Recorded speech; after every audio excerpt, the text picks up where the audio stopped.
Hi Snapchat, Danielle here, and I am ready to talk to you today about Slack and LinkedIn groups.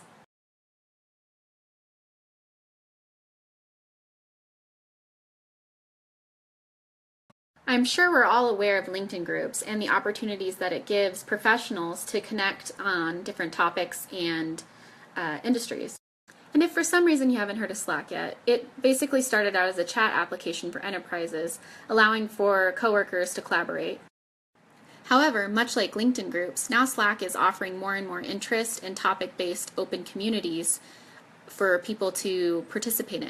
Although obviously operating on a different type of platform than LinkedIn groups, Slack now has quite a few directories that are popping up that have extensive lists of communities that are open and free to access on Slack for different industries, trends, and topics. An immediate difference that you'll notice between Slack and LinkedIn groups is that Slack has a much less saturated platform for engagement. For perspective, LinkedIn has over 4 million LinkedIn groups, whereas Slack has a much smaller list of open communities available. A lot of professionals are moving to Slack mainly because of the lower competition for genuine conversation. In addition, LinkedIn groups can be integrated with HubSpot and Hootsuite, so a lot of automated posting has completely spanned out groups for professionals. But does Slack really have what it takes to replace LinkedIn groups? Let's take a look at some comparisons between the two platforms. Some obvious similarities between the two platforms are that they allow you to build community, build your reputation, and they allow for subgroups within these channels. Some features that LinkedIn still has that Slack does not would be weekly email messages that you can send out to your group. You can also set up an autoresponder when someone new joins your LinkedIn group. And while Slack allows you to put up notifications when spammy content occurs, it doesn't really have a moderation feature like LinkedIn groups.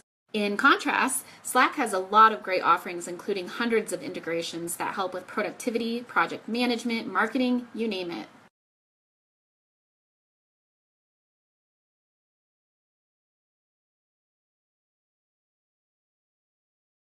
My favorite features is the message reminder. Say I don't have time to read this article, but I want to read it later. I just tell myself that I will read it in 3 hours. You can also set up do not disturb schedules, and you have access to unlimited subgroups or channels, whereas LinkedIn groups only has 10.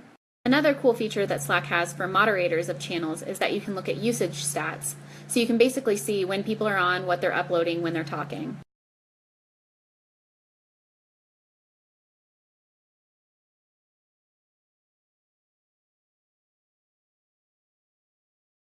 All in all, there are definitely some similarities, pros and cons for both Slack and LinkedIn groups. But what do you think? Is Slack overtaking? Let us know.